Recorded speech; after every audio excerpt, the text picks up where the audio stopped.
Hey, my fallen ones, and welcome to another Shen Pe Uts Taa-Neter production. I am your hostess and storyteller, Shen Pe.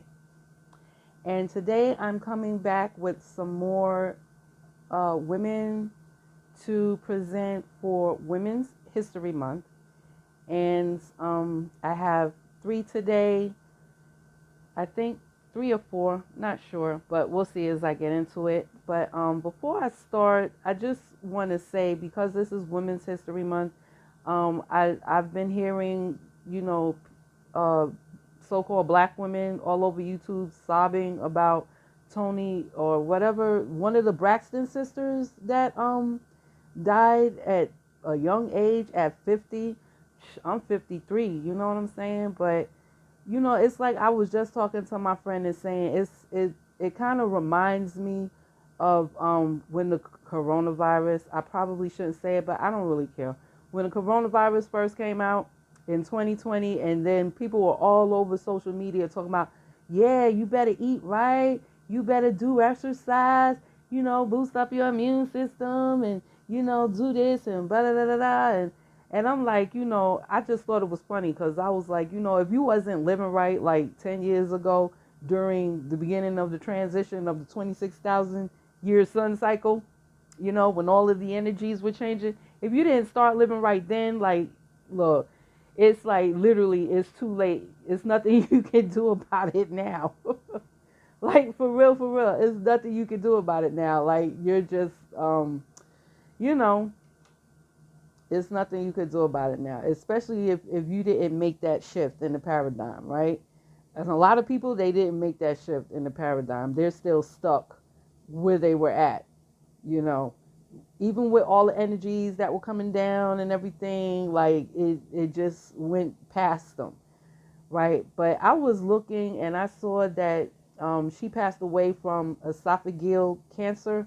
And I don't know if you know this, but the esophagus is a tube in the throat, and that's what you swallow with, or whatever you swallow, like your spit, water, food, juice, alcohol, whatever, it goes down that tube all the way past your chest and then to the stomach, where it's connected, and it begins in your throat and goes all the way down to your stomach, right?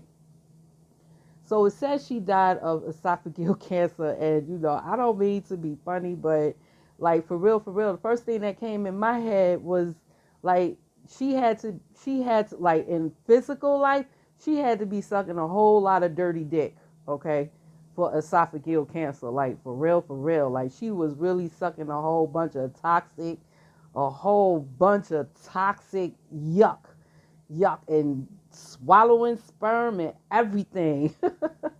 I don't know if that's R rated. I don't know, but I don't even really care. I'm just being me.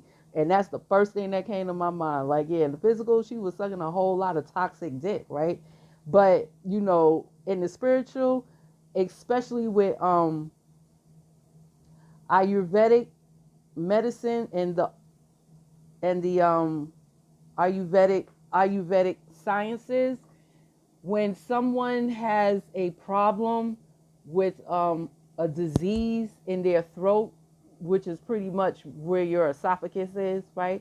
When someone has a disease in their throat, according to the science of the Ayurveda, according to this science, that means that the person was suffering from vengefulness, right? So on the spiritual level, she was vengeful. I don't know with whom, with what. Like I said, I don't watch TV. I don't like to watch black people on TV acting like clowns and fools and jesters and just ratchet. And, I know that they had a, cause it used to come on my Hulu, not playlist, but like drop down, like suggested to watch. I know that they had a reality show, and I'm pretty sure if it's just black people on it, I already know it's just a mess, dysfunctional, and ratchet. I already know, like, I just already know, like, the stereotype is true, right? And I was just saying that to say that, but anyway, I'm going to get started with, another thing is it was raining today, so I felt like I could go outside and avoid all the G. Floyds and the indigents, that be out here begging all day. And a lot of them are like G. Floyds, they're homeless. And even in the rain, they out here begging. But it wasn't as many of them out there today because it was raining pretty hard. And that's the time when I really like to go out. And I don't even carry an umbrella with me. You know what I'm saying? Just in case I have to have my hands free for anything, okay? So, yes, I walk out there in the rain, okay? I'm not that sweet that I'm going to melt, right? So anyway, I went outside today. I had to go and pick up something real quick. And I've noticed that a lot of people now, you remember those Obama phones? Well, I remember when they first started giving those Obama phones away, they are out in the street and they are usually like in front of like state office buildings or city office buildings. Anytime you would pass, especially like when I would go downtown Brooklyn a lot, there's like the courthouse there, there's the Supreme Court, you have City Hall downtown Brooklyn, and then you have other state and city buildings like the Department of Labor, things like that, and these people would be outside, trying to give away these Obama phones. And a lot of times they were like women trying to give away these Obama phones. There were a lot of women doing it, right?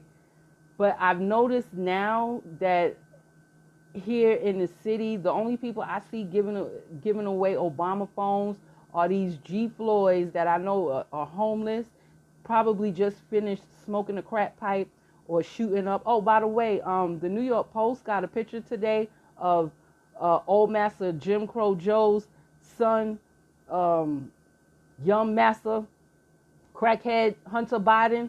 Paper, they got his picture of him sleeping with a crack pipe in his mouth. Boy, I tell you.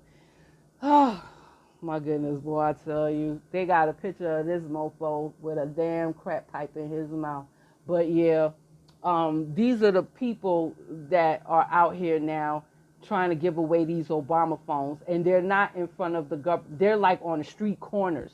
I don't even see them in front of like City Hall, and even downtown Manhattan, where City Hall is in Manhattan, they don't even have, they're not even there. They're like on street corners, by the subways and things like that. Somebody come get a phone, like these, and a lot of them are G. Floyds, and a lot of them are white people, junkies, that come into Harlem to beg for money because they know that black people going to give them some money, right? So, because they be down on their luck, right? And they skin color get them over. But a lot of them, for the most part, they be G. Floyds, though. It'd be just a few of the white people, but I'm guessing that they hang out with those G. Floyds, you know what I'm saying? But they all junkies, probably meth heads or heroin heads, because there is a so-called safe house in West Harlem, in Central Harlem, where these people can go and get drugs to smoke, like free crack, free dope, to shoot up and everything. And the government said that it's a safe place for them to get high, right? So just in case you need to use the Narcan, they'll be there. There's a government, boy, I tell you, anyway, I was saying that to say that these are the only type of people now giving out these damn Obama phones. And if you live anywhere in New York City, please do not get an Obama phone from these people, because you have to give them your ID. They have to have your ID in order to activate this phone for you, okay? And they keep pictures of your ID, right? So please don't do that. Don't. And these people, I don't even want to get close to them, even if there were no coronavirus and social distancing and all of that. These are not the type of people that I would even want to be next to be totally honest with you. Yeah. So if you do need an Obama phone, you can get one online. You can do the application online, and they'll send you the phone free in the mail. Okay, so you don't have to deal with any of the G. Floyds in your neck of the woods. Okay. And that also goes for people that's outside of New York City, okay? anywhere in the country, okay? Because it seems to me like those are the only people now that's giving out the Obama phones, you know. So you can just go online. If you don't have a computer or internet service, you can go use it at your local public library, right? Go online and just Google search Lifeline, okay? And that's one word, L-I-F like Frank, E-L-I-N like Nancy, E. Lifeline. Just Google search that and just pick and choose which damn Obama phone from whichever carrier you want to get, okay? That's what you do. Don't deal with these G Floyds out here trying to give you an Obama phone to get all of your personal information, is what I'm saying.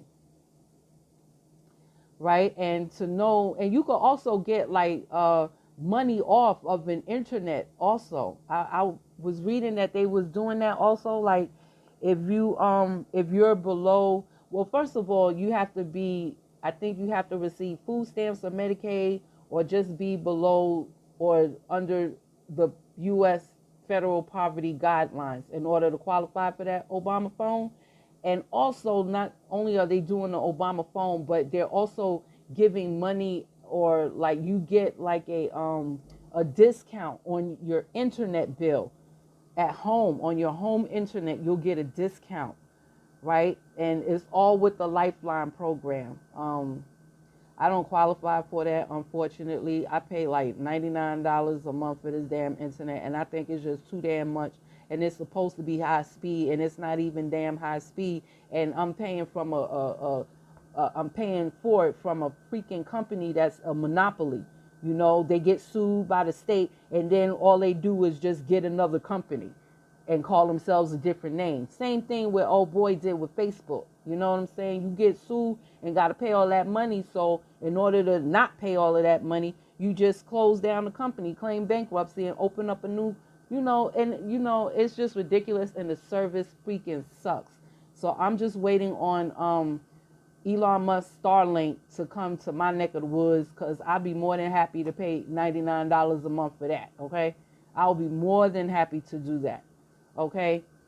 And for his satellite internet, I'm just waiting on it to come to my neck of the woods. But in the meantime, I'm stuck with the only internet service that I can get, which really sucks.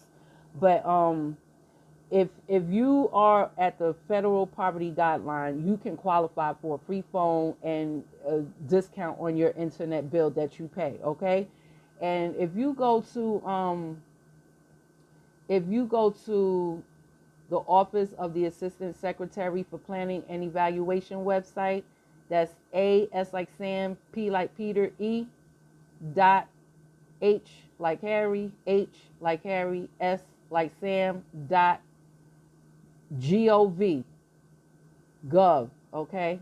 So that's ASPE.HHS.gov.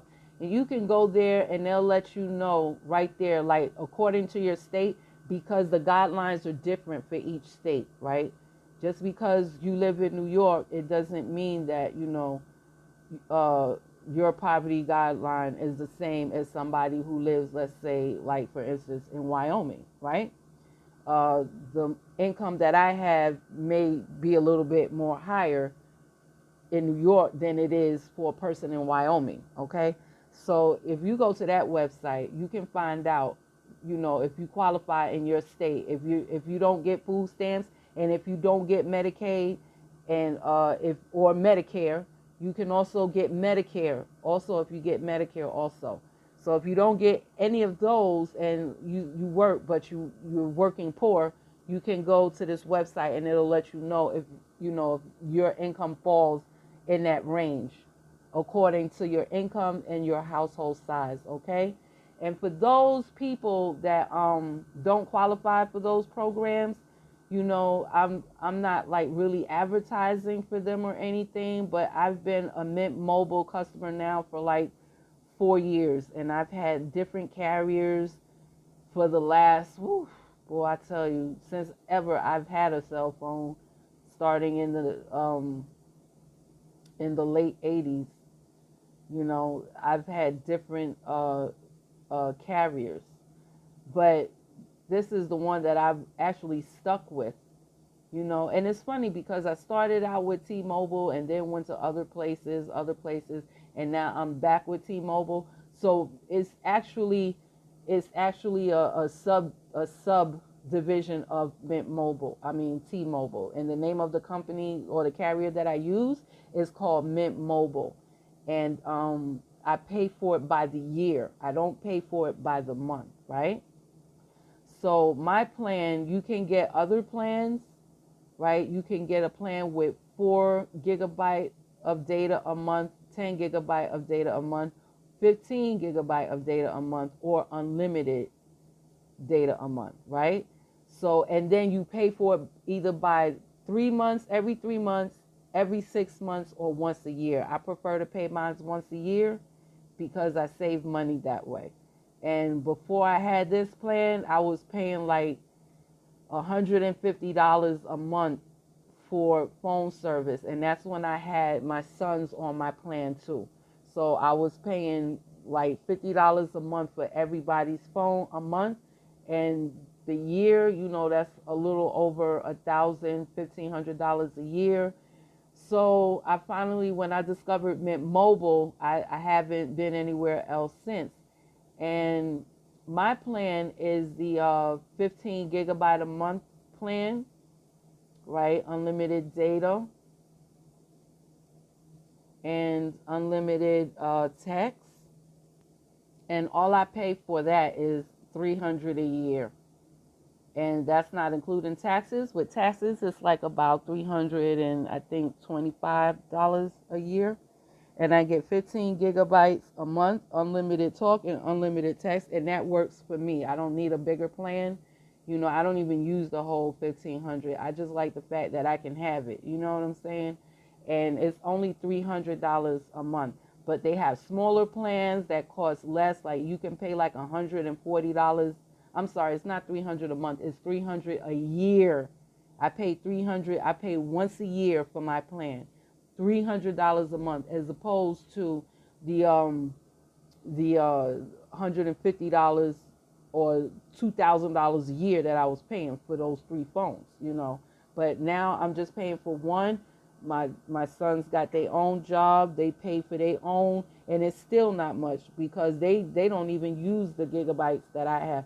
They only use like 4 because my son knows how to, you know, hack into other people's shit and just use their data if he needs to do that. You know what I'm saying? So, you know, he considers that a waste of money. So he just paid for the 1 year, the 4 gigabytes, and he paid like $140 a year for that, right? So I'm going to leave a link, and like I said, I'm not advertising for them or anything, but this is for people who don't qualify for, you know, government assistance and government plans. So I'm going to leave the link down, and if you use that link that I give you, you'll be able to get a discount, okay? So I just want you to know that there. You'll be able to get a discount whether you choose the 3-month plan, the 6-month plan, or the 12-month plan, okay? Whichever works for you. So I'm going to leave that down there for you. So now let us begin with this beautiful young lady that you see here. This is actually her graduation picture with her class at the College of Hawaii. And her classmates here are Yukichi Katsunari, he's in the center, and Tomoso Imai, he's at the end on the right. And this beautiful young woman that you see here, her name is Alice Augusta Ball. And she was the first person, or the first American descendant of slavery, to earn a master's degree in the year 1915. And she went on to invent treatments for leprosy. She actually invented it. And her story, it was just so sad to me. This beautiful, brilliant young woman, you know, her life was gone at only 24 years old. And I'm about to read to you an excerpt from Healing the Sick, and it's in Honolulu University of Hawaii Press, 2005, page 171 through page 174.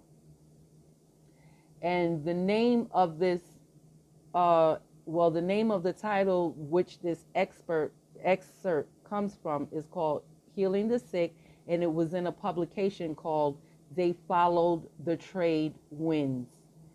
And this story, it was just so sad to me. When I discovered this woman years ago, but I will continue. Her name is Alice Augusta Ball, and she was an ADOS scientist. ADOS, remember I told you, is American Descendant of Slavery. She was an ADOS scientist that was responsible for creating an injectable treatment for leprosy. That was her invention. So Alice Augusta Ball, she was a pharmaceutical chemist, and she was born in Seattle, Washington in 1892 to Laura and James P. Hall Jr. Her grandfather was J.P. Ball, and he was a well-known photographer, and her father was a promising lawyer. So James P. Ball Sr. moved to Hawaii for health reasons in 1903. And he moved with his family and opened a studio. He died less than a year later. So after he passed away, his family moved back to Seattle in 1905.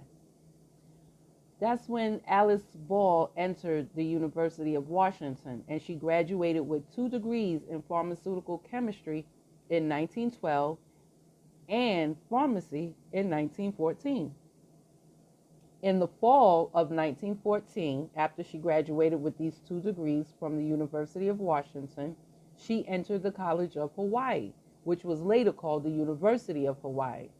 And she entered as a graduate student in chemistry. So on June 1st, 1915, she was the first ADOS, American Descendant of Slavery, and the first woman of any color to graduate with the Master of Science degree in chemistry from the University of Hawaii. In 1914 through 1915 academic year, she also became the first woman ever to teach chemistry at the institution.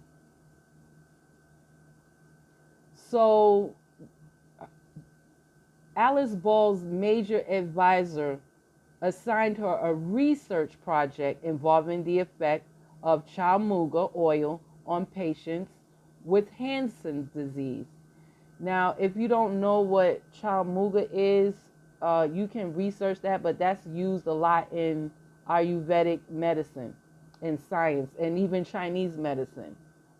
So it's actually oil that's pressed, and it comes from a classification of certain Asian trees, which is grown in Southeast or Southwest Asia. But it comes from these trees that's specifically grown in Asia. And it's been used for since ancient times, okay, in Ayurvedic medicine. And if you don't know what Ayurvedic is, that's like Indian from India. That's Indian scientific medicinal science, right? So it's Indian medicinal science, and it was also used in Chinese medicinal science, okay? So she actually researched this oil, from this tree, chamuga, Chaul, like Larry, M, like Mary, Ooga, chamuga. So she actually researched the effects of this oil on patients with Hansen's disease. And if I'm not mistaken, I think Hansen's disease is some type of leprosy, but you can also please Google and research that, okay? So her research developed a successful treatment for those suffering from the disease. And at the time of her research, she became ill. She worked under extreme pressure to produce injectable chamuga oil, and according to some observers, became exhausted in the process. So Ball returned to Seattle and died at the age of 24 on December 31, 1916. The cause of her death was unknown.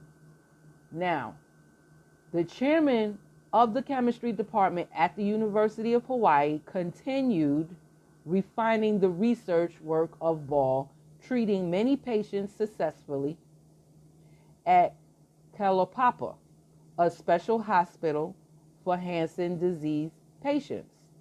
The Ball method continued to be the most effective method of treatment until the 1940s, and as late as 1999, one medical journal indicated the Ball method was still being used to treat Hansen disease patients in remote areas. Remote areas, you know, like Wyoming and stuff like that, where like nobody gets to. So during her brief lifetime, Ball never received the acknowledgement from the medical world for her groundbreaking work in the cure of Hansen disease. After her death, the chairman of the University of Hawaii chemistry department received recognition. Okay, so first they said that her death was unknown. Then after she died, the same chairman went on to do the work that she more than likely already finished. I don't even believe that he or this person continued to refine the research. I believe she already done it. I believe she already done it. So he's taken all the credit, you know. Let me continue. So he continues to receive recognition, and he's receiving recognition while he's not telling people, well, you know, this was her work. And then over time, however, researchers began to learn of Ball's crucial contribution. I don't know how they got to learn that and how much time it took for them to learn it. In 2000, the University of Hawaii acknowledged Alice A. Ball as one of its most distinguished graduates. Well, it doesn't say that it acknowledged her as the person who invented the injections of this oil for leprosy, right? It just says that they recognized her as the most distinguished graduate. And I just think, like, this is like really a crime. Like, it's sad, and this is like one of these unsolved crimes. It's like one of those cold cases, right? You know, she's working hard and doing this research to save people's lives. I believe she was poisoned. I'm just going to come out and say it because in Ayurveda science and in Chinese medicinal science, they were really good with poisoning people in ancient times. That was like their thing. Like they had food testers for the royalty because they were always being poisoned. Like, this is real talk. You don't have to take my word for it. Just look at history, right?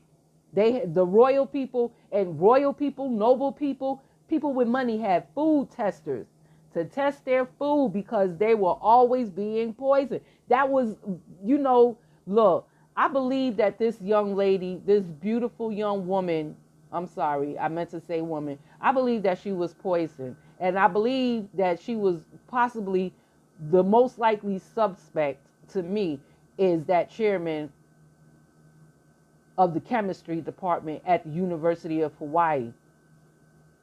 That I believe that's the person that poisoned her. And I believe he didn't poison her until after she got a eureka and she actually was able to save lives with this injectable oil. And then he just went on taking the credit, you know, and I like how it doesn't even mention, but I'm pretty sure that it was a man.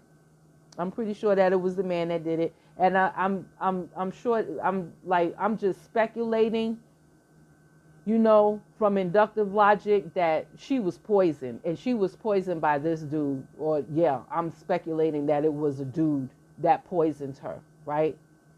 But that's the story of Alice Augusta Ball, who still apparently haven't received recognition, you know, from the university that she graduated from and did her research in, as the person who pioneered and invented this injectable treatment for leprosy. And I think that's just so, it's just so criminal, and it makes me angry. But I didn't mean to bring y'all this depressing thing. Well, I did. I just want you to see You know, I just want you to see what's going on because, like I said, ADOS women is synonymous to ratchetness and degradation and you know, like I don't even watch y'all on TV. Like I don't watch y'all on social media, nothing like that, right? Because y'all really have nothing to offer. To be totally honest, if I'm going to be honest, y'all have nothing to offer, like no type of food for my brain or spirit or nothing like that. You know what I'm saying? But it just makes me angry that this woman was so promising and she could have done a whole lot more, you know. And I just believe she was murdered. I just feel in my heart she was murdered. But moving right along, and the next person I'm going to feature is Dr. Marie M. Daly. And she was an American biochemist. Well, actually, she was the first ADOS, American Descendant of Slavery woman, to earn her PhD in chemistry. And she earned this PhD in chemistry at a time when only about 2% of ADOS women living in the United States even held a college degree. She was also one of the first researchers to identify risk factors for cardiovascular disease, and particularly those relating to high blood pressure. She also discovered information detailing the organization, structure, and expression of DNA and its elements in cells. And in addition to this, she was an investigator she was one of the first researchers to connect the effects of smoking on the heart and lungs, to connect the effects of smoking on the heart and lungs. So Dr. Marie was so influential that two men had actually credited her with discovering the DNA double helix backbone and even mentioned her in their Nobel Prize acceptance speech. She was born in Queens, New York, and she began her senior education year at the Hunter College High School, where her teachers had urged her to pursue chemistry. And then she later attended Queens College in New York, that's City University of New York, a part of the CUNY system. And she graduated in 1942 with a bachelor's in chemistry. So after that, she secured a fellowship to study advanced chemistry at New York University. And then she joined Columbia University to pursue a PhD in chemistry and graduated in 1947 as the first ADOS woman to possess a PhD in chemistry. Her father was an immigrant from the Caribbean, while her mother, Helen, was from Washington, D.C. Her father worked at the post office. Although her family lived in New York, she occasionally visited her grandparents in Washington because her grandfather owned an extensive library where she spent most of her time reading scientific books. Her father had attended Cornell University to pursue a degree in chemistry, but he dropped out due to lack of funds. And that's when his daughter was motivated to achieve what her father had begun. And after completing the doctoral program, Dr. Daly served as a physical science instructor at Howard University between 1947 and 1948. The American Cancer Society sponsored her postdoctoral research at the Rockefeller Institute, where she joined Alfred E. Mirsky. She participated in several research programs along other scientists until 1955, when Columbia University employed her as a biochemistry professor. In 1960, she served as a consultant professor at the Albert Einstein College of Medicine until she retired in 1986. Dr. Daly's contributions were significant to the field of biochemistry. She enjoyed researching and teaching medical students. She served as a board member of the New York Academy of Science for 2 years. A year after retiring, she established a scholarship program for ADOS physics and chemistry students at Queens College. In 1999, the National Teaching Association recognized her among the 50 most influential women in science, engineering, and technology. That's STEM, y'all. Science, technology, engineering, and mathematics. That's STEM. So Dr. Daly died October 28th in 2003. I believe she was like 86, 87. And in 2016, just recently, there was a new elementary school, PS360 in Queens, was renamed the Dr. Marie M. Daly Academy of Excellence in her honor. So we actually have a school, an elementary school in Queens that used to be PS360Q. And for those that are outside of the New York City area, our schools, unless it's a high school, all the elementary and middle schools are named with numbers, right? PS is usually elementary school from grade kindergarten through 6th grade, or kindergarten through 5th grade, and that means public school. It's the acronym for public school and then the number of the school, right? And yeah, and then when they get to middle school and middle school and high school, that's when you have like names. They're no longer like numbers.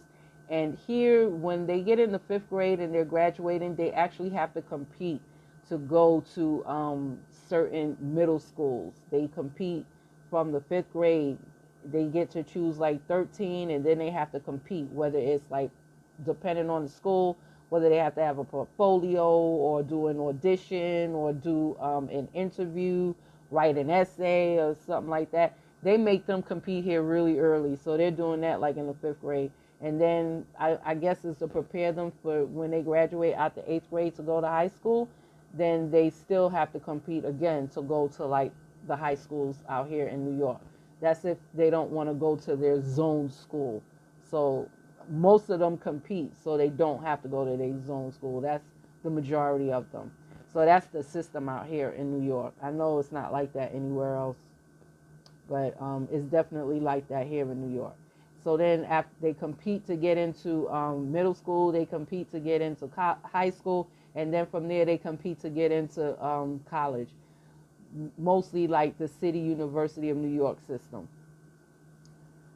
Okay, so next we have, right, before I go on, I just want to mention that I did mention that there were 2 men who gave Dr. Daly props, for her research. It was because of what she found, they were able to discover what they discovered. And if I'm not mistaken, one of the people were Watson, and I believe that was Dr. James Watson. He was a Nobel Prize winner and a quote unquote a DNA pioneer. That's what they call him, right? That's his title. That's his white American title, right? He's a DNA pioneer. His name is Dr. James Watson, and I want y'all to look him up because I remember back in right before she passed away, Dr. Frances Cress Welsing, right before she passed away, I believe in 2016. So she lamented about this man like in 2012, 2013, 2014. But anyway, let me tell you that this man actually did a whole quote unquote research, right? I'm not sure which university funded his research, but the conclusion of his research was that black people, and he used the word black people, so I don't know who he was referring to. I don't know if he was talking about black people in America, black people in Africa, black people in the Caribbean, black people in South America. I have no idea. Or he could have just been, like everybody think that we're a monolith. He could have used the word black people like that. But his research specifically said that black people are less intelligent, right?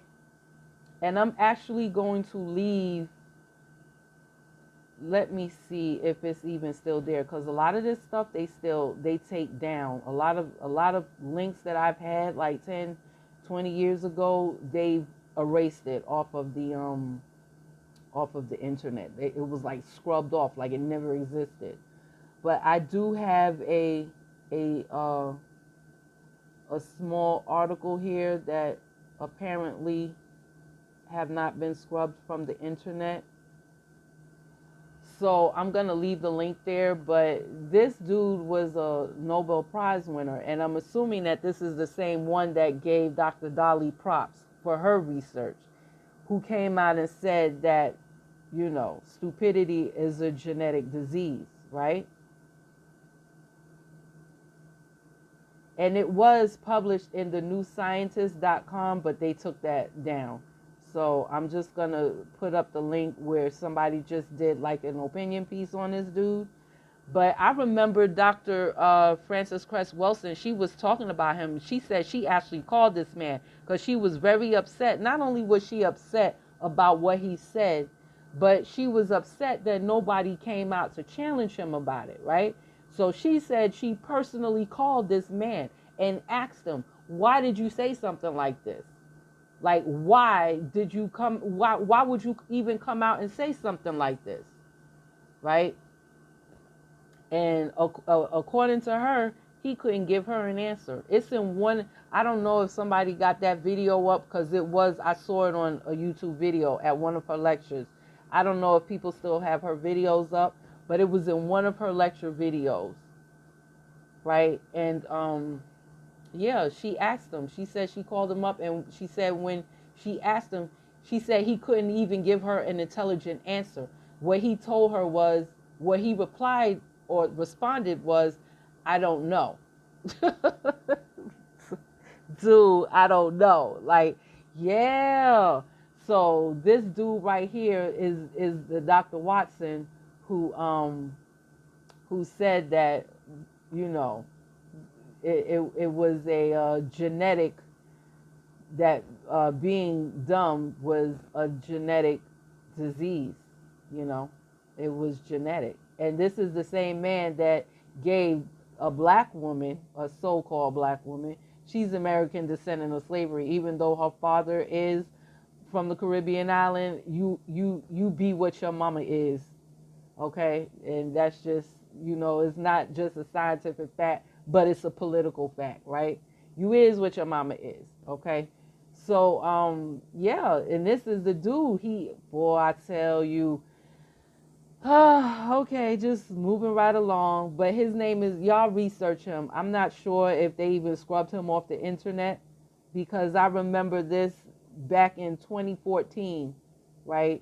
And the article that I'm sharing was written in 2007.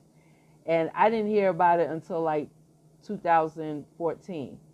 And that's when I heard about it. I saw Dr. Frances Cress Welsing's video around the time that I heard about it, because she was talking about it. But that video she did, I think it was like 2000, I'm not sure.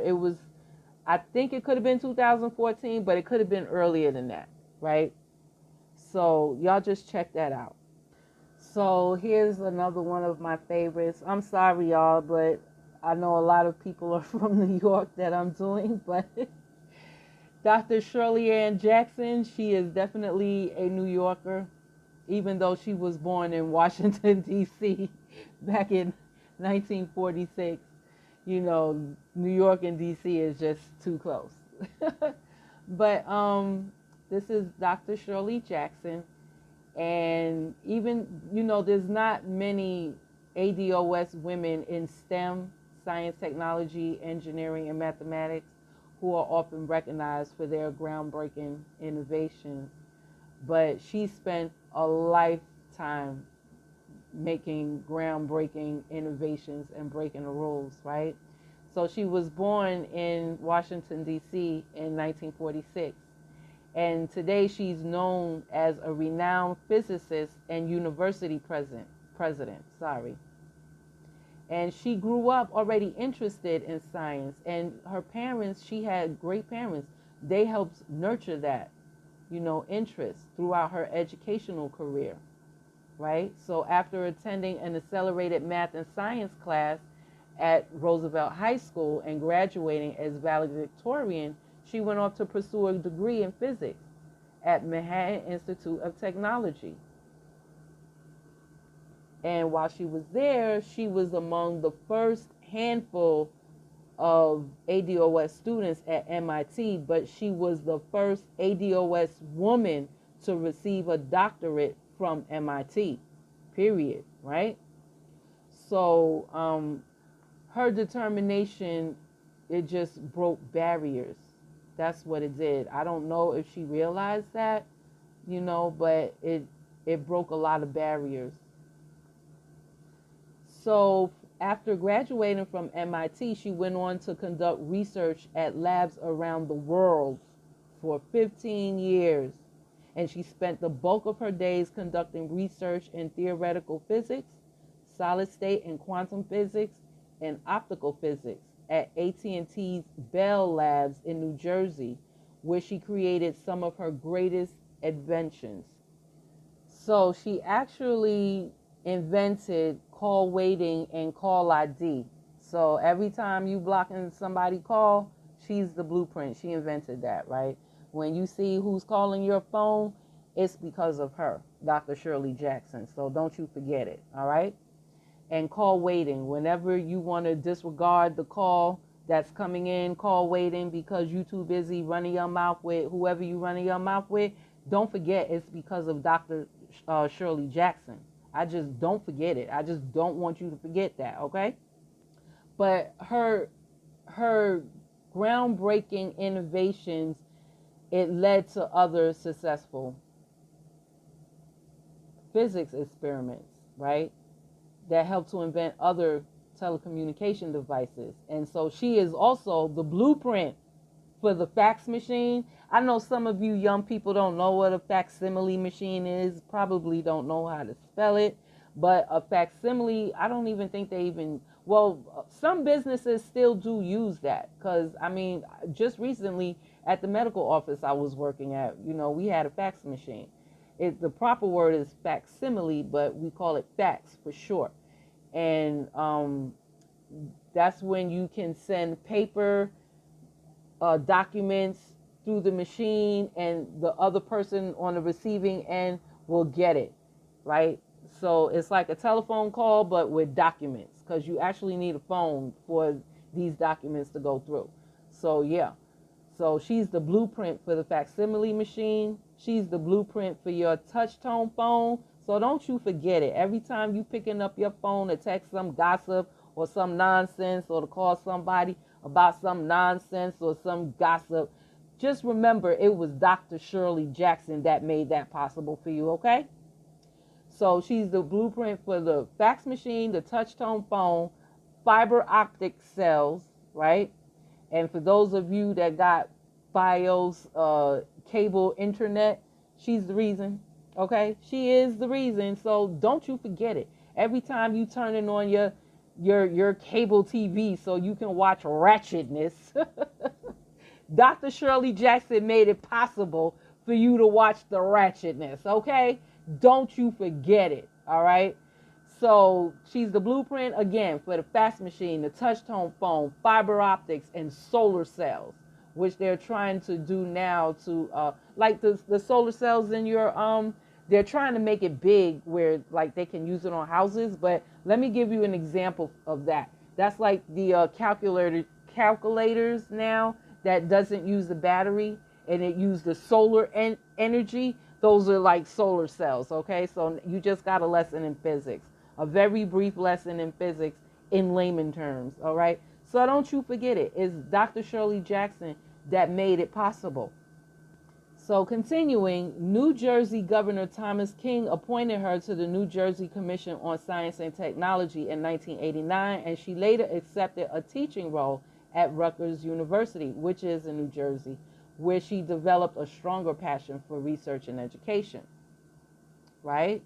So then her work was so impressive, it caught the attention of President Bill Clinton, who made Dr. Jackson chair of the National Regulatory Commission, another position where she was the first ADOS woman, okay?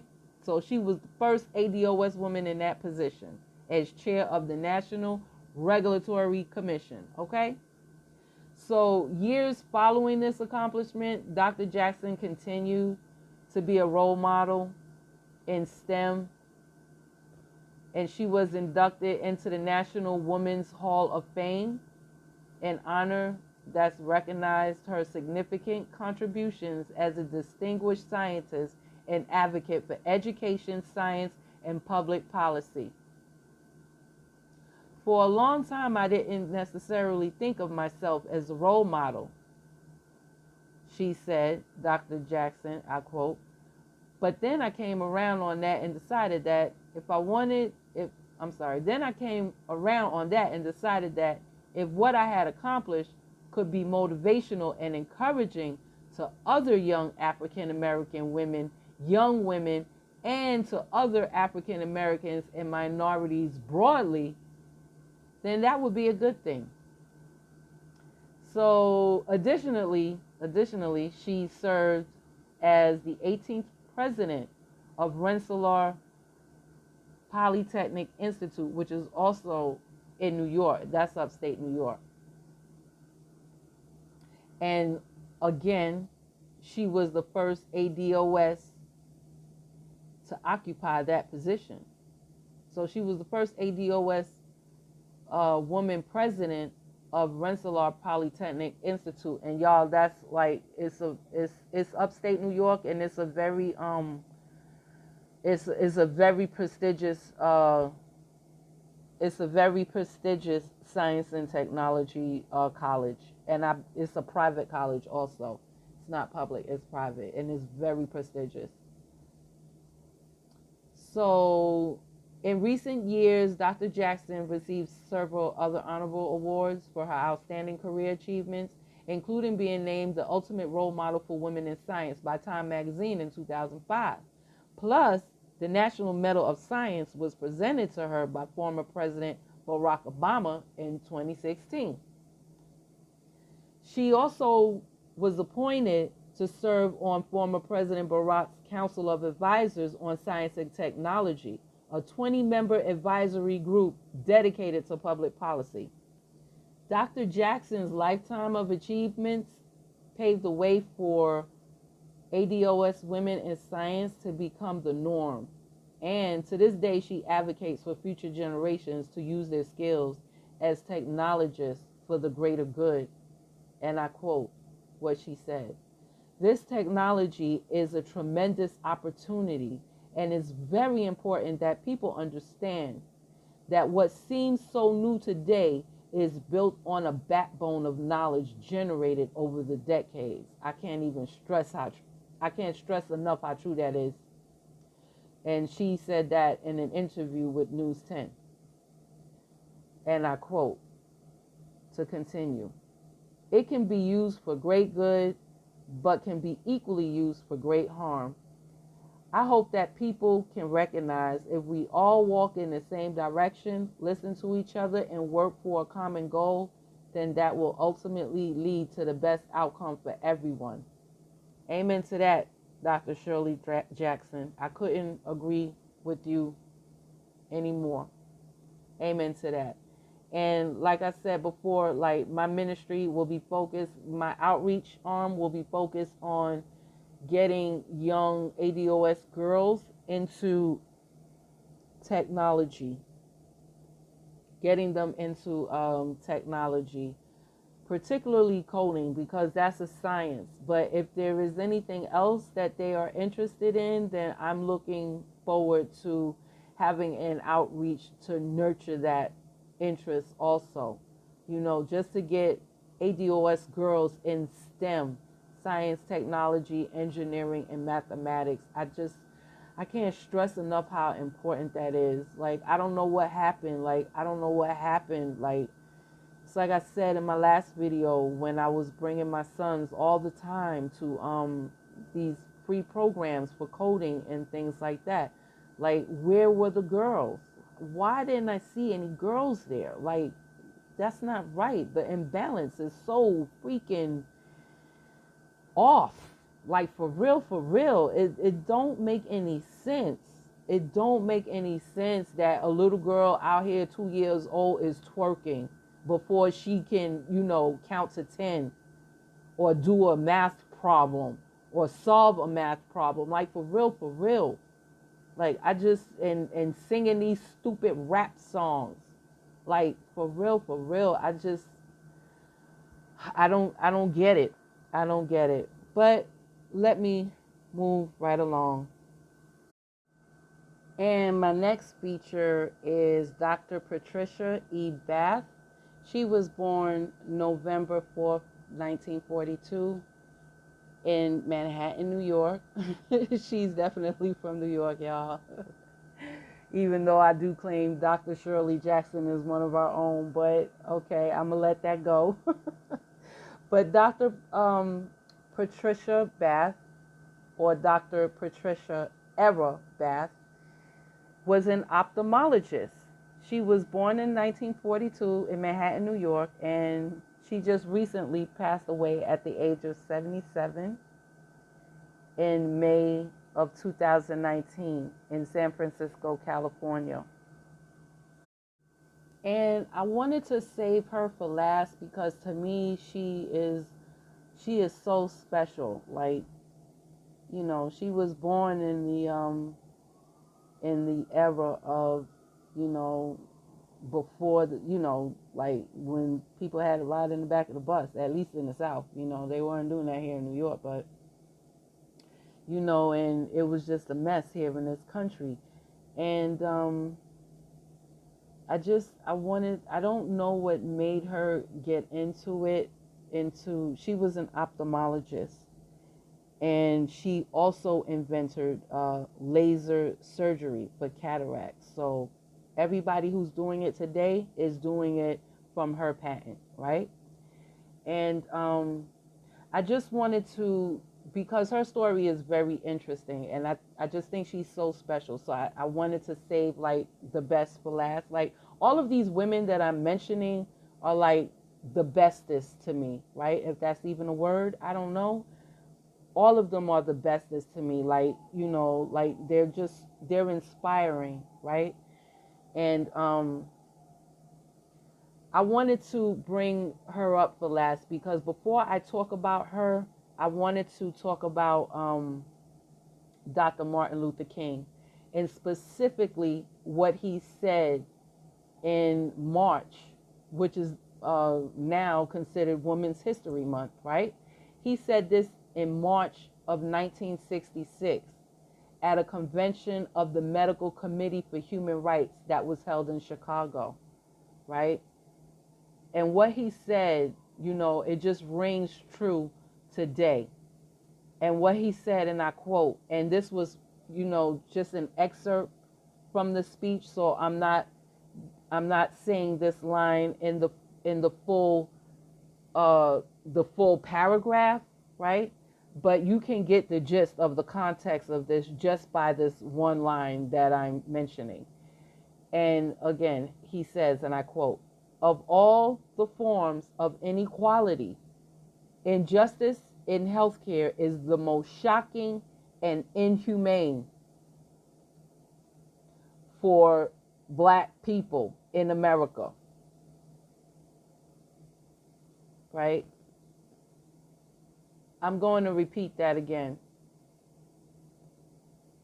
Of all the forms of inequality, injustice in healthcare is the most shocking and inhumane for Black Americans, or the American Negro. Right? So, he was specifically talking about the American Negro, right? Of all forms of inequality, injustice in healthcare is the most shocking and inhumane. And I learned that. I didn't even know that this man said that until maybe 5 or 6 years ago. I learned that he said this, right? When I actually read the whole speech that he gave in front of this committee, Medical Committee for Human Rights in Chicago, right? And I was like, wow, like, what he said, I've seen with my own eyes, through experience, I've been in, like I said before, long ago in one of my I'm Not Black No More or Winter Is Here videos, my occupation is an allied health profession. And that's my normal occupation, not a cashier at Trader Joe's, right? But my normal occupation was in allied health, as an allied health professional, right? And um, I've done a variety, or I've worked in the occupation of a variety of allied health disciplines, right? And I've did a variety of that, right? And I'm saying that to say that I've been doing it for, I was doing it for like 22 years. 22 years I was in that profession, in the healthcare industry. And when I tell you that I couldn't, like, I couldn't really, it's a lot, you know. I had to worry about losing my, you know, it's just a lot. You got to worry about losing your license. You can't, like, speak out if you're seeing things that are unfairly done.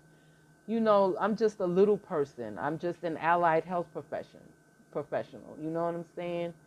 I can't really make an impact like that, you know, in terms of policy and stuff like that. Now, you know, maybe helping that person as an individual, yeah, but oh my goodness, it's horrible. And the way ADOS people are treated, like, it's bad. Like, you know, if you come up in your hospital, in their hospital or emergency room or doctor's room, like, you know, and this is a disclaimer, I'm not speaking of any specific or particular hospital, I'm just speaking in general, right?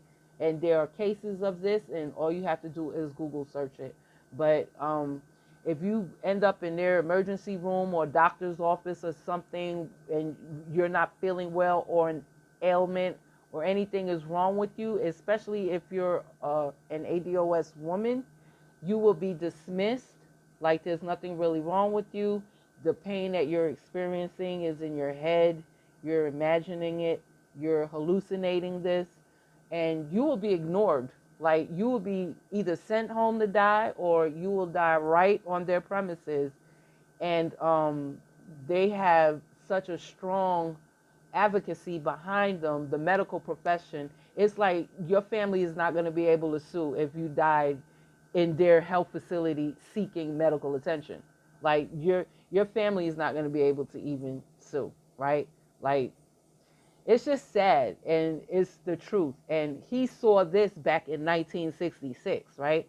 I was seeing this in 1999, 1998, and on up. You know what I'm saying? It's just sad, and it's so true. It's the most shocking and inhumane. I mean, I can go on with the history of how we, and American descendants of slavery, we were experimented on with gynecology. You know, they just recently, I can't remember the dude, his name, because it's not even worth speaking, but it was a dude that would experiment on slave women. And they say that he is the father of gynecology, you know. I've never felt comfortable going to a gynecologist's office, and I'm gonna be totally honest with you. I don't I don't use my playground as a womb. I mean, my womb is not a playground, right? I don't use my womb as a playground. It's not a playground for any man. I don't care what color he is. I don't care what part of the planet he's on. My womb is not a playground, right? So I've never felt comfortable going to a GYN, even when I was pregnant. And that was the only time. That was the only time I went to it, you know, I had to see an obstetrician, right?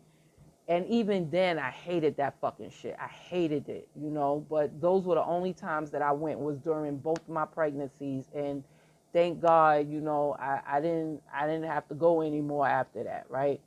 But the person who is considered in Western medicine or medicinal science, as the father of gynecology was a white dude, and he used black women to experiment on, and he used black women to experiment on, do all kind of surgeries and all kinds of disgusting things in their vaginal area and womb without anesthesia.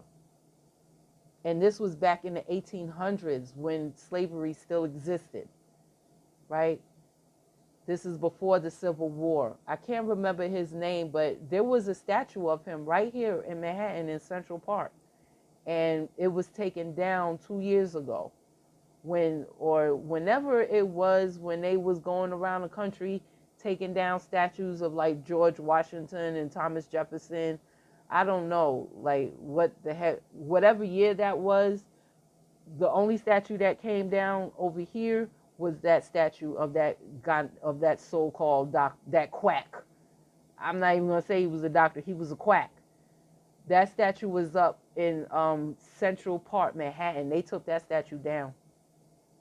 They took that statue down. That was around the same time when all of that was going on. They didn't take any statues down of the early colonists, but they damn sure did take that quack statue down. And I'm so glad they did that. I was like relieved when they did that, because he's a quack and he didn't deserve that recognition. He experimented on slave women, right? And we already know what color those slave women were, right? And without anesthesia. But I'm saying that to say that during that time and even before that, there was this perception within Western science that slaves didn't feel, they had a high toleration for pain. And that is still true today in medicinal science.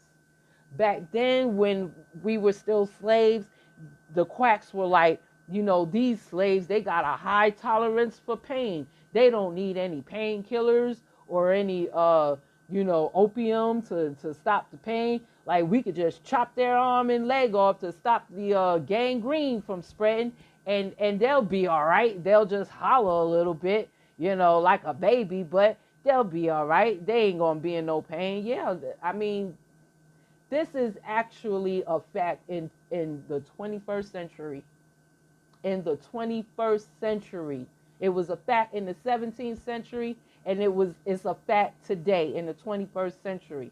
So, that's why you will go to a hospital or go to see a doctor and you'll tell them you're in pain, and they'll be like, yeah, whatever, they just want some drugs or whatever. It reminded me of the ADOS doctor whose son had posted all of her videos on Facebook, and she was a doctor, and she was sick with the coronavirus, and she was in pain, and boy, I tell you, they refused to take care of this woman. They looked at her like she was a junkie trying to get drugs, and she was a doctor. She was a doctor herself, right? Boy, I tell you, and when she died, even though her son posted everything, and like I said, you can't sue these people. You die on their premises, you can't sue them. She was talking about her grievances, and she was recording them, and she said she wanted people to know, like she knew at the route that she was going to die, because she wasn't being helped at all. She wasn't being attended to. She was not being attended to. And she was making that very clear. And even after her death, the chief, I read the report, I went online and I read that the chief medical officer of that particular hospital had gave a public statement. And this happened recently. This was in the year 2020, when COVID was just coming out. Right? It was in 2020 sometime. And the chief medical officer of that hospital that she was complaining about, that she died in, actually came out and made a public statement saying that they didn't do anything wrong, and he had all the confidence in the world in his staff, in his medical staff, that was giving medical care, not only to her, but to the other patients in that hospital. And I just wanted to bring that sad fact up because it goes back to what Dr. Martin Luther King said at that Human Rights Committee, or the Medical Committee for Human Rights in Chicago in 1966. It was true then in 1966. It was true then in 1836. And it's true now in 2022, almost 2026. Okay? Ain't nothing changed. Of all the forms of inequality, injustice in healthcare is the most shocking and inhumane. That's why, that's one of the main reasons why I got into the sciences, particularly biology, because I needed to know the way my body works so that I can take care of myself and those that I gave birth to without having to run to a so-called doctor and look at that so-called doctor and wait on that doctor to tell me what's wrong with me or what's wrong with my babies and what I need and what my babies need. No. Most of the time when I took them, it had to be very serious, and I already gave the doctor the diagnosis, and I already gave the doctor like what medications that I was going to need, if any, for my babies, okay? And 100% of the time, I was right, because the doctor came up with the same diagnosis that I already gave them, okay? So that was the main reason why I got into, and I'm going to tell you, I was never into it. I hated it in high school. I hated it. I hated the sciences. I really did. I hated math. I hated biology. I hated all of that until I discovered later, way later on in life, because I didn't have my babies until I was like in my 30s, right? So I discovered way later on in life that, the sciences actually come from us. And when I say us, I'm talking about the mother of humanity. All of the sciences, the math, the chemistry, the physics, the biology, all of that, molecular everything, all of the sciences come from the mother of humanity. Period. But that's another story. I don't want to, go on a tangent, but I had to say that because Dr. Patricia Bath, she worked her whole life based on that premise that there is an injustice in healthcare when it comes to us.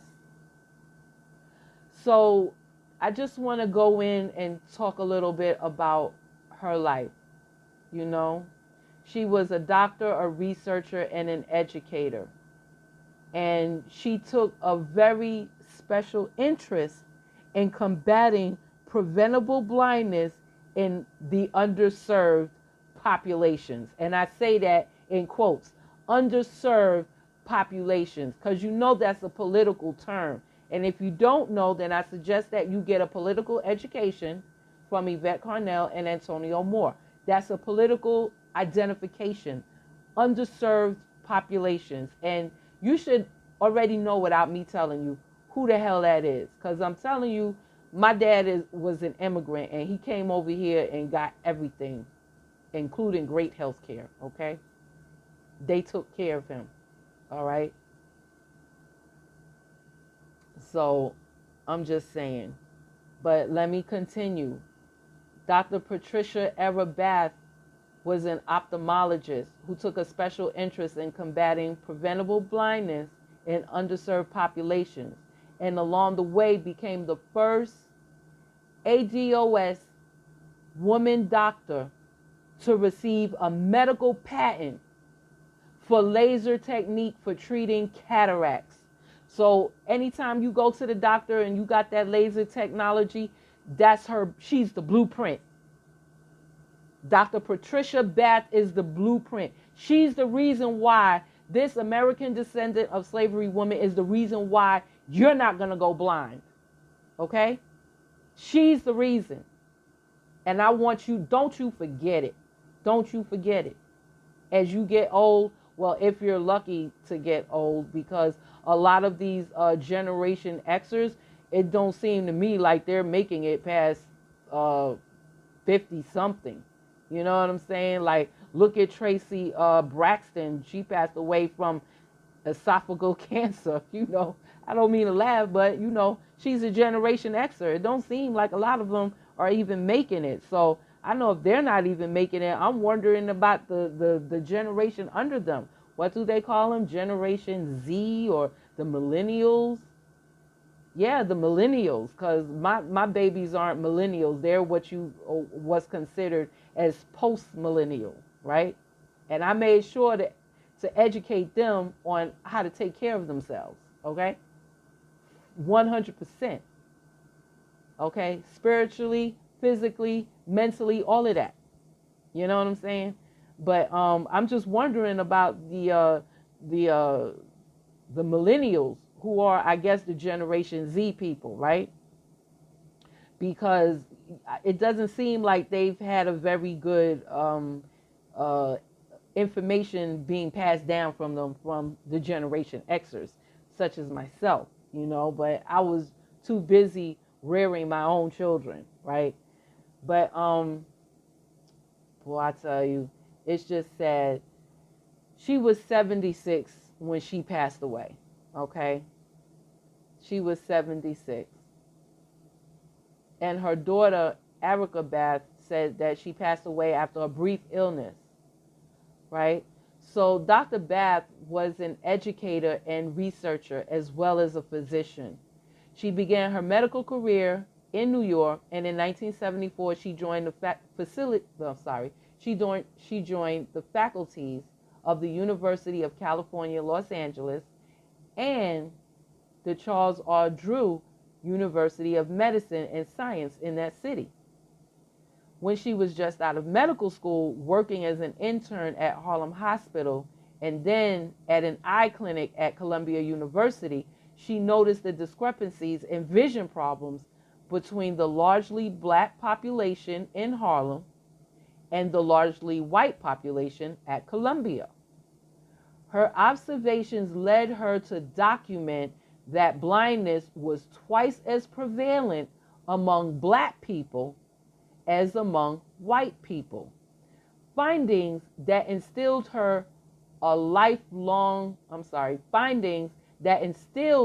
in her a lifelong commitment to bringing quality eye care to those who might not otherwise have access to it. In the early 1980s, her work with cataract patients and related research led her to envision a method of using laser technology to remove cataracts, which cloud the lens of the eye. When she first conceived of that possibility in 1981, her idea was more advanced than the technology available at the time. It took her nearly 5 years to complete the research and testing needed to make it work and apply for a patent. So even though her idea was like way too advanced, you know, like she was in the future, but the technology in the 80s were in the past. I remember that because I had my first computer in the early 80s. Well, mid 80s, I'd say like about 85. That's before you had the applications and when you had to actually know coding to get online, right? You couldn't just get online and, you know, Google will open up. You actually had to freaking do coding to get online, like for real. But anyway, I'm not going to explain all of that. I'm just going to say that I remember, like, yeah, that was the technology back then. Even the computer screens were heavy and big and bulky. Like, go look at some old 80 movies and you'll see what I'm talking about. I had one of those big, bulky computer screens and computers that's right now in the Sony Museum of Science in Manhattan, right? But yeah, the technology wasn't advanced, but she was apparently in the future, right? So, moving right along. The United States Patent and Trademark Office, which has singled out Dr. Bath's achievement several times over the years, said in a 2014 news release that her work had helped restore, or improve vision to millions of patients worldwide, all across the world. So if you're anywhere in this world, remember that Dr. Bath, Dr. Patricia Bath, is the reason why you are not blind, okay? Remember that it was this ADOS woman, and she's the reason why you're not blind, especially if you're an ADOS person or an American Negro. She's the reason why you're not blind. Moving right along. So by the time the first of her several patents was approved in 1988, Dr. Bath was well along in her quest to bring eye care to people with limited access to health care. In 1976, she was the founder of the nonprofit American Institute for the Prevention of Blindness, along with Alfred Cannon, a psychiatrist, and Aaron, sorry, I can't say that name, but it looks African, a pediatrician. The organization has promoted what Dr. Bath called community ophthalmology, which advances optic health through grassroots screenings, treatments, and education. In an interview for the Changing the Face of Medicine exhibition, Dr. Bath described her personal best moment using an implant procedure called keratoprothesis. Keratoprothesis, that's it. Keratoprothesis. So her personal best moment was using a procedure called keratoprothesis to restore the sight of a woman in North Africa who was blind for 30 years. The ability to restore sight is the ultimate reward, said Dr. Bath. Patricia Era Bath was born in Harlem, November 4th, 1942. Her husband was an immigrant from Trinidad, and he was a motorman for the New York City subway system. That means he drove the train, y'all. Her mother, Gladys Elliott Bath, worked as a housekeeper, and Dr. Bath often said her mother sparked her interest in science by buying her a chemistry set when she was a girl.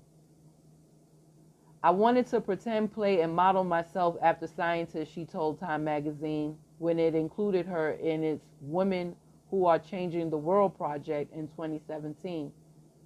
When we would play nurse and doctor, I didn't want to be forced to play the role of nurse.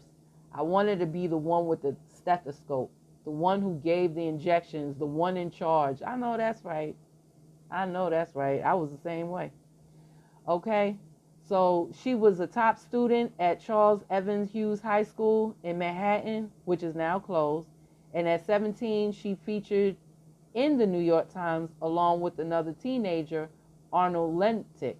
After a cancer study they helped write was presented at the International Congress on Nutrition in Washington. She studied chemistry and physics at Hunter College in Manhattan, earning a bachelor's degree there in 1964, and received her medical degree at Howard University in Washington in 1968. She then returned to New York to do an internship at Harlem Hospital and a fellowship at Columbia, setting the stage for her insights into racial disparities in statistics on blindness and her proposals for community ophthalmology. Disproportionate numbers of blacks are blinded by preventable causes, Dr. Bath wrote in a 1979 paper in the Journal of the National Medical Association. However, thus far, no national strategies exist for reducing the excessive rates of blindness among the black population. After Dr. Bath relocated to Los Angeles, she became the first woman ever of any color on the faculty of the Department of Ophthalmology at the Jules Stein Eye Institute at the UCLA. She was, she said, offered an office in the basement next to the animal laboratory. So in spite of everything she accomplished, including preventing people from going blind, which I know are white people too, They gave her an off, and boy, I tell you, in a basement. You know what? And whoever even suggested that she take an office in the basement, I just put out there in the universe that I hope nothing good comes to them. Okay? So I continue. I didn't say it was racist or sexist, she said. I said it was inappropriate and succeeded in getting acceptable office space. In conducting the research that led to her first patent, Dr. Bath took a sabbatical in Europe, in part, according to the exhibition biography, to escape racism and sexism in the American academic and scientific worlds. Even when she succeeded, her achievement was not universally celebrated. And this is so true for a lot of ADOS people, and this has been true ever since back in the day, like in the 30s, in the 60s. Like a lot of ADOS people that were significant left this country and went to Europe because, you know, they weren't discriminated against like over here. Like racism in this country is not like anywhere else in the world. It's like the racism here is particularly unique, and it's particularly unique to American descendants of slavery. It's not unique to black immigrants that come over here. Okay, it's not because, like I said, my grandparents came over here. My father was an immigrant over here, and he was blacker than a million midnights, right? And he still got everything. And my dad is blacker than a million midnights. All right. My dad was blacker than a million midnights. I kid you not. I kid you not, right? But yeah, that's true for a lot of people. A lot of people, and a lot of people now that are even a lot of people that I'm subscribed to on YouTube, ADOS women, quote unquote black women that decided to become expats of this country. They basically say that they're divorcing themselves from an abusive domestic violent relationship. And that's how they describe their relationship here in America with not just Americans, but with the institutionalized racism. They express it as being in a domestic violent relationship, and I couldn't agree with them more. I couldn't agree with them more. And a lot of them feel like they are divorced and they escaped. They are divorced from the country and they escaped that abusive relationship. That's like, you know, I think that's just the way to express it. Like, that's like so on point, you know. And a lot of the women that I'm subscribed to that are expats out of the country, they actually inspired me to do the same. And I was first inspired by the younger women, not the Generation Xers, but like the post millennials, like my son's age, the post millennials, and I was inspired by them first, you know, and then through being inspired through them and watching them on YouTube, that's when I came across like the millennials and the Generation Xers that were like, and even a few baby boomers that I might add look damn good, like damn good for their age. Boy, I tell you, stress will kill you quick. And there was actually a medical research that was done saying that racism actually shortens certain cells, the life of certain cells in the American Negro, and it actually shortens their life. You know what I'm saying? But yeah, and racism is institutionalized, like in healthcare, like in the healthcare industry. Like you will go to their hospitals and die. You know, I even read about 3 years ago, I can't remember the woman's name, but she wanted to get a PhD in physics, and she couldn't attain one here in this country. So she actually went all the way to fucking Ireland.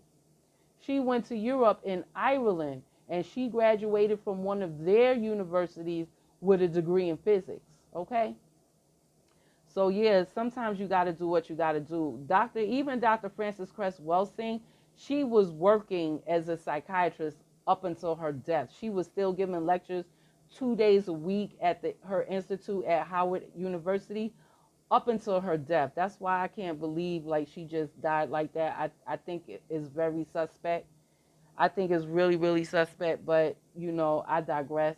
But even she was saying that she was still seeing patients and still giving lectures 2 days a week, and she was still seeing patients. And even she was saying that all of the stress and the mental illness that quote unquote black people were suffering in the academia, trying to attain their doctorate degrees in science or whatever they were trying to do. They were trying to attain a doctorate degree, and they were being made to feel very small, like Dr. Watson said, that they are, genetically not capable of doing this.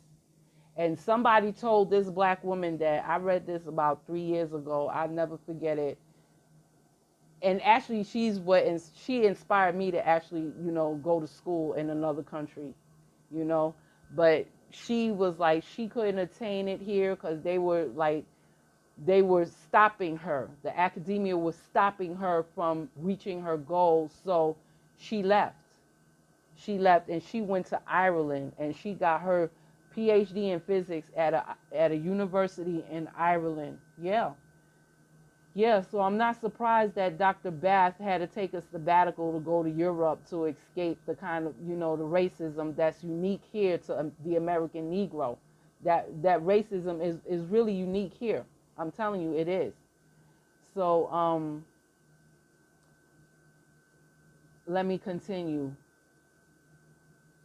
So even when she succeeded, her achievement was not universally celebrated. Universally meaning universally here in America.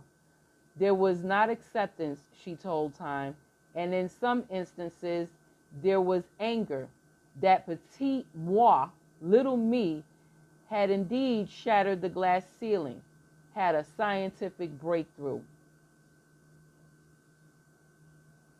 Drawing on her own experiences, Dr. Patricia Bath became an advocate for math and science education for girls and for removing the kinds of blatant and subtle barriers she had encountered.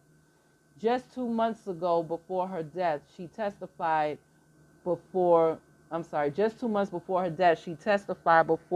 Senate Judiciary Subcommittee in Washington at a hearing entitled Trailblazers and Lost Einsteins, Women Inventors and the Future of American Innovation.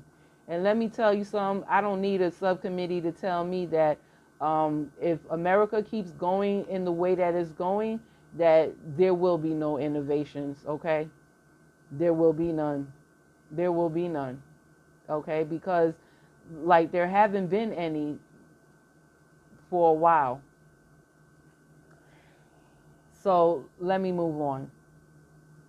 In her testimony, she recounted instances of discrimination, like finding that her research had not been credited to her.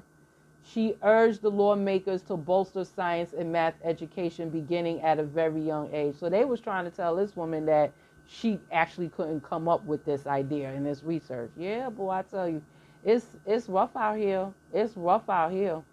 The ultimate goal, she told Time, was to level the playing field so that a career like hers would not be the exception, and that any young woman with such interests could succeed. The narrative of surprise, it has to change, she told the magazine.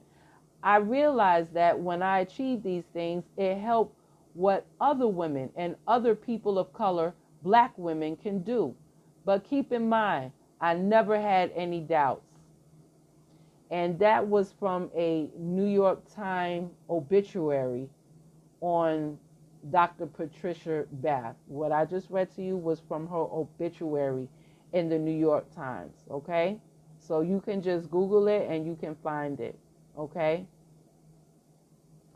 And I didn't mean to go that long, but it's just important that you know about these women and who these women are, And it's important that you encourage other ADOS girls to be excellent, you know, and being excellent don't mean that you have to be uh, attached to some male and resting in your femininity. That's not what excellence is, okay? It's not what excellence is, you know? And you don't have to be attached to a male to be resting in your femininity. Now, some of these women that I mentioned, except for the first one, because she was like really young, but Dr. Patricia Bath, I believe she was married. I'm not sure. And Dr. Shirley Jackson, I think, is married. I'm not really sure. But if I said it, then I just read it from the article. But yeah, I think we need to focus on, you know, other things besides, you know, the mating call and mating, you know, like, oh boy, I tell you, like please just stop. Just stop. You know, I don't think that especially young girls should be so involved and focused on finding a mate. And when I say that, I'm saying like young girls, you know, 5, 10, 15, 20, 25. Like they should be focused on developing themselves, right? And holistically developing themselves.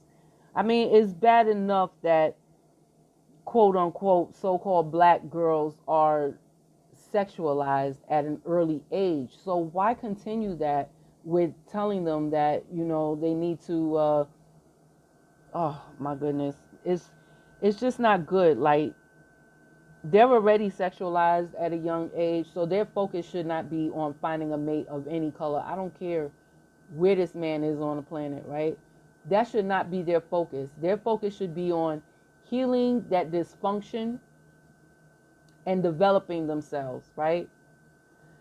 But that's what my ministry is going to focus on. I'm not going to, you know, I'm not going to get into that, but that's my last person that I've done today. And I'll just be back tomorrow with another, with some more very phenomenal ADOS women. I'll be back tomorrow with some more of them because they are out here. They did and they do exist. And you should know. And little girls should also know. Okay? So with that, I'll just wish everyone a good night or a good morning, depending on what side of the world you're on. There's a lot of men that listen to my channel.